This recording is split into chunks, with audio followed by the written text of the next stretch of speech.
In June 2025, with US and Israeli airstrikes pounding Tehran, Iran's supreme leader did something he has avoided doing for years. He picked a successor. Actually, he picked 3 potential successors, all senior clerics. This was because the threats against his life were becoming real. Israel wanted to take him out. The US wasn't opposed to it either. And so, hidden in a bunker at an undisclosed location, Ayatollah Ali Khamenei wrote down 3 names.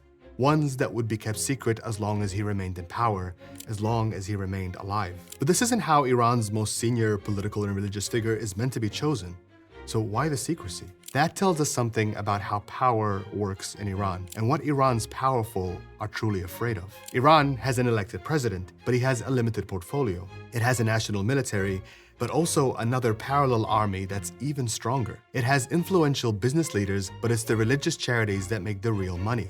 On paper, this complicated network of economic, religious, and military alliances is meant to maintain a balance. In reality, it's led to a web of competing interests, mistrust, and corruption. A web that's left only one person who is truly in control. One person holding it all together. Iran has enemies, powerful ones, who have used crippling sanctions and military might to isolate the country and push its economy to the brink of collapse. And that has exposed the deep fractures within its society, the growing disillusionment with its elites, and a desire by many for change. But the deeper the crisis gets, the wider the web is spun. The more powerful the state becomes, the weaker its society. To understand what is happening in Iran today, we need to talk about the country's history of revolution and how it led to this delicate balancing act between theocracy, democracy, and the military, one that could now be unraveling. I'm Mohammed Hassan, and this is Pinch Point, where politics and geography collide.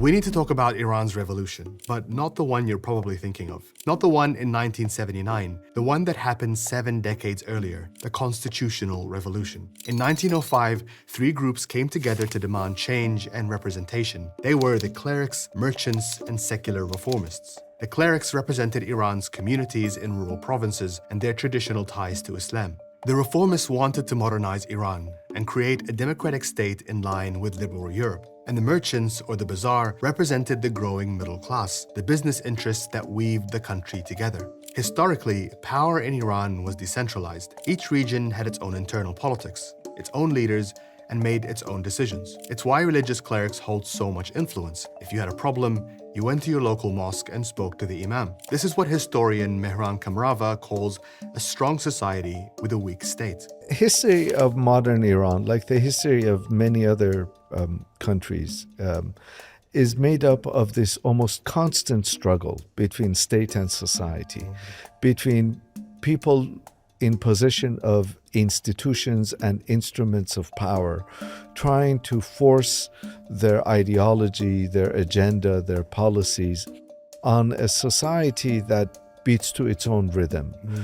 Sometimes is receptive to these pressures from above, and sometimes either is oblivious and doesn't want to have anything to do with it, and sometimes outright resents it. And so this state-society tension is one of the defining factors, in fact, the defining factor. While this lack of a strong centralized state meant each region could be left to govern its own affairs, it left Iran at the mercy of foreign powers. They saw Iran as the bridge between East and West, fertile, resource-rich, and located conveniently along both ancient and modern supply routes. In other words, prime real estate. Throughout much of the 19th and 20th centuries, Russia and Britain often controlled different parts of Iran at once, trying to edge each other out through competing political and business deals with Iran's leaders. When they weren't helping one ruler stay in power, they were overthrowing another who wasn't playing ball. But Iran's society was changing, becoming more urbanized. Young people moved to the cities to seek education and career prospects. There, the 3 sectors of Iran's society began to work with each other to imagine the type of state that could protect them from predatory colonial forces. A modern state that represented all its sectors, but one that would impose limits on absolute power. Together, they wrote a constitution and established an elected parliament, or majlis. They overthrew the Qajar dynasty and tried to usher in the change that would bring Iran into the 20th century. It's one thing to capture power, it's another to hold on to it and to be able to implement your ideas and to administer a country as vast and in a historically critical juncture when colonial powers have designs on it as Iran. The constitutional revolution never really is able to consolidate itself past maybe 5 years at most. And so that vacuum and political paralysis provides and facilitates an opportunity for a military strongman to step in, Reza Khan Pahlavi. A military commander with grand ambitions, Reza Pahlavi instead sidelined the parliament and the clergy, crowning himself a Shah, a king. But with all this power, he was still unable to protect Iran from foreign influence. During World War II, Britain and Russia invaded once again, forcing him to abdicate to his son, Mohammad Reza Pahlavi, someone they could work with. In 1943, Stalin, Churchill, and Roosevelt held a conference in Tehran to debate how they could divide Iran amongst themselves and how they could keep it out of Germany's control, all while Iran's people were forced to watch. A decade later, Britain and the CIA overthrew Iran's Prime Minister, Mohammad Mossadegh, a leader of the Constitutional Revolution, after he nationalized the country's oil sector. That left the Shah with uncontested rule once more. He passed economic reforms and liberalized the country, but under his watch, powerful secret police trained by the CIA went after democratic and religious leaders, imposing a climate of fear and control. By the 1970s, worsening economic conditions pushed more people into the cities, converging the three sectors of society as revolution was again in the air.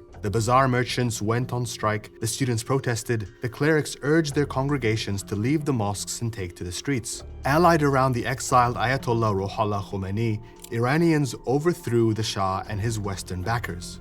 What is your own role in this government that is to come? I would not have any position in the future government as such, being the president or a prime minister. And my job is not to be as such. I will be some sort of supervising their activities. I will give them guidance.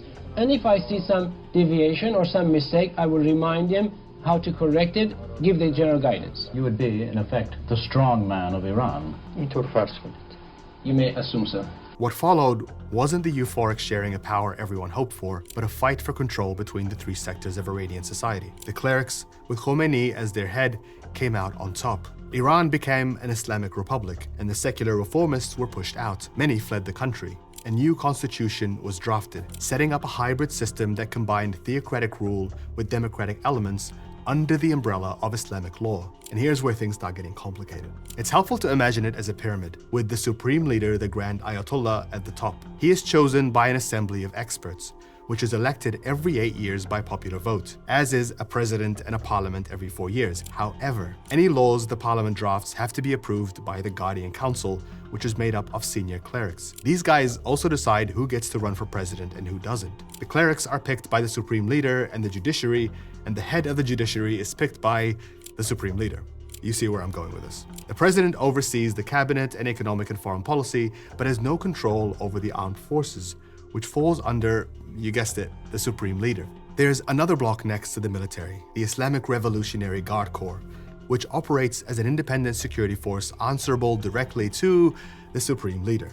And the IRGC has become a lot more than just an army, but I'll get to that. At the base of this pyramid, you have the voting electorate, the ordinary people of Iran. You have the economic merchants, the bazaar, and finally, the clerics. There's also other blocks like the Expediency Council and the Supreme National Security Council, but let's not confuse things any more than necessary. Just 1 year after the Islamic Republic was established, it faced another invasion in 1980, this time from its neighbor, Iraq. The war was backed by Western powers as well as Iran's own neighbors, who all felt threatened by Khomeini's revolution. The US had also begun to sanction Iran and its oil sector, isolating it economically and politically. A decade later, having survived one of the century's longest wars, the new Islamic Republic emerged having done what its predecessors failed to do, protect its borders. Khomeini emerged as a strong leader at the helm of a strong state.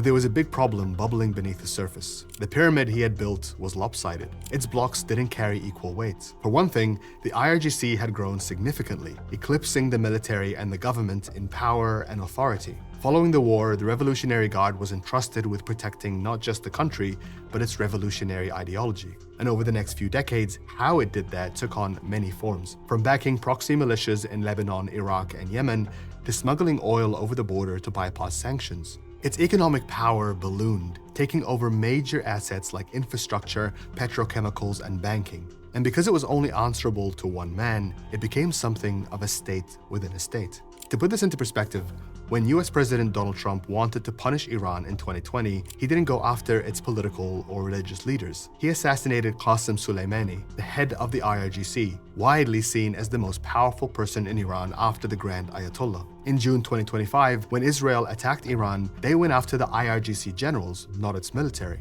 The clerics also gained significant economic power through local charity organizations called bunyads. For example, the Mustafa Zan Foundation was set up in 1987 to provide for the families of people killed in the revolution. Today, it's one of the largest commercial enterprises in Iran, employing hundreds of thousands of people across a number of public and private sectors. The bunyads, which make up around 20% of Iran's economy, also answer only to the supreme leader. What's very interesting about this institution is that initially they started as a charitable institutions, then become a major economic forces.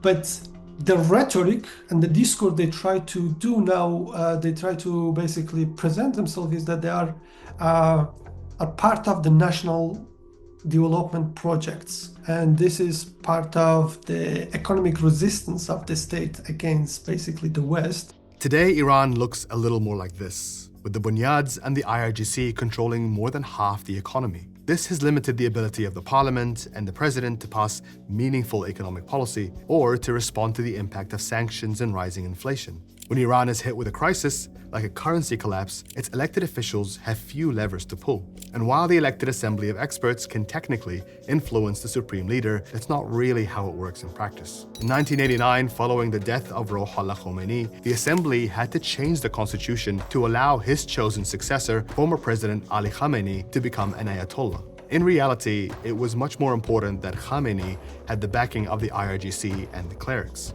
So where are the other two sectors of Iran's society, the reformists and the bazaar? For one thing, the majority of the secular voices now live outside of Iran, which means those calling for change in the system have to operate within that same system. For example, in 2005, hardline conservative Mahmoud Ahmadinejad was elected president. He oversaw the so-called privatization of state assets, which transferred public entities to the IRGC and the bunyads, giving them government contracts worth tens of billions of dollars. He also expanded Iran's nuclear program and worsened the already tense relationship with the US, leading to even more crippling sanctions being imposed. When he left office in 2013, he was replaced by a reformist president, Hassan Rouhani. Rouhani was a cleric who sat on the Expediency Council, which advised the supreme leader, not exactly an outside voice. Rouhani, responding to his predecessor's deeply unpopular policies, tried to reverse the privatization Ahmadinejad had put in place and improve relations with the US, leading to the Iran nuclear deal in 2015.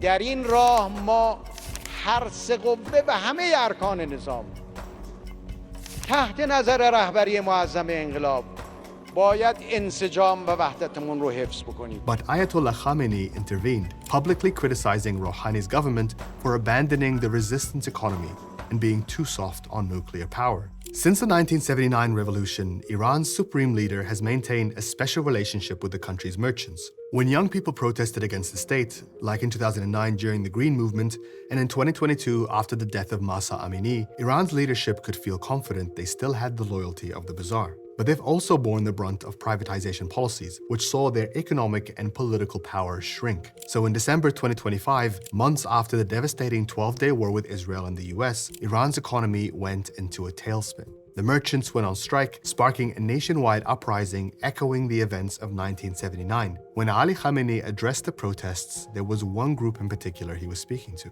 اولا قشر بازار و بازاری جزو وفادارترین قشرهای کشور به نظام اسلامی و به انقلاب اسلامی است. ما بازار رو خوب میشناسیم. به اسم بازار و بازاری نمیتوان با جمهوری اسلامی و با نظام اسلامی مقابله کرد. Iran's government tried to appease the protesters by offering $7 a month to fill a shortage in people's earnings. But with the true cost of inflation much higher than the official numbers, that $7 was losing value with each passing day. And this wasn't happening by accident, but by design. President Trump ordered Treasury and our OFAC division, Office of Foreign Asset Control, to put maximum pressure on Iran, and it's worked. Because in December, their economy collapsed. We saw a major bank go under. The central bank has started to print money. There is a dollar shortage. They are not able to get imports. And this is why the people took to the street. So this is economic statecraft. No shots fired. And things are moving in a very positive way here. And here's where Iran's balancing act ultimately fails. The more power the IRGC and the clerics get, the more unchallenged power the supreme leader wields, the weaker the government becomes. And faced with widespread discontent and international pressure for regime change, it's left with only one tool to retain control: force.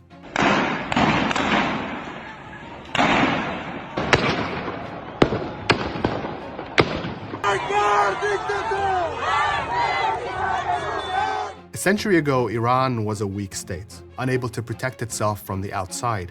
But it had a strong society, a rich culture, and a young generation eager for a revolution.